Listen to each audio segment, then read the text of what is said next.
You've heard the claim, the Irish were the first slaves in America. It's a statement that sparks heated debates, but how much of it is actually true? Today we're diving deep into the history of Irish indentured servitude, separating fact from fiction and uncovering a story that's often misunderstood. During the 17th century, Ireland was a land of turmoil. After Cromwell's brutal conquest, tens of thousands of Irish men, women and children were forcibly sent to the Americas.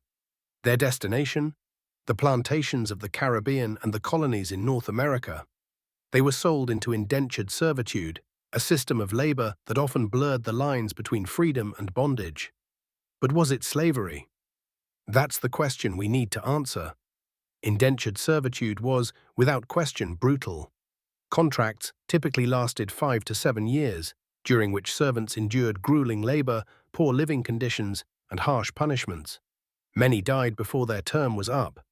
For example, records show that between 1649 and 1653, over 50,000 Irish were sent to the Americas.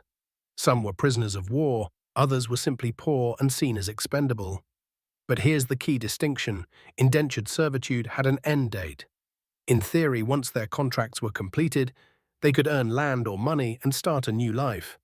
African chattel slavery, on the other hand, was permanent, inheritable, and based entirely on race.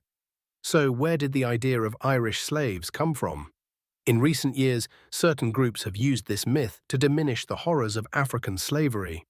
It's a false equivalence that distorts history and erases the unique suffering of both groups. The term Irish slaves oversimplifies a complex reality. It's true that Irish laborers were treated horrendously, but they weren't bought and sold as property in the same way enslaved Africans were. The two systems, while exploitative, were fundamentally different. Once their contracts ended, many Irish servants faced new struggles. They were free, but often destitute and stigmatized. Some assimilated into colonial society, while others joined marginalized communities, continuing to face prejudice for their heritage and Catholic faith.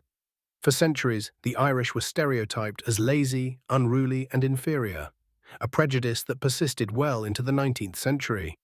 This legacy of discrimination shaped the experiences of Irish immigrants long after indentured servitude ended. The story of Irish indentured servants is an important part of history. But it doesn't exist in a vacuum. It's intertwined with the larger narrative of exploitation, colonization, and the development of systems that oppressed millions worldwide. In many ways, the Irish and African American stories intersect. Both groups were dehumanized, yet both fought for survival, resilience, and dignity. Their legacies are a testament to the strength of the human spirit. So, were the Irish the first slaves in America? No. But their story is still one of hardship and resilience that deserves to be told accurately. History isn't just about facts, it's about understanding the human experiences behind them. Let's honor these stories by learning from them, not distorting them. If you found this video insightful, don't forget to like, share, and subscribe. And let me know in the comments, what part of this history surprised you the most?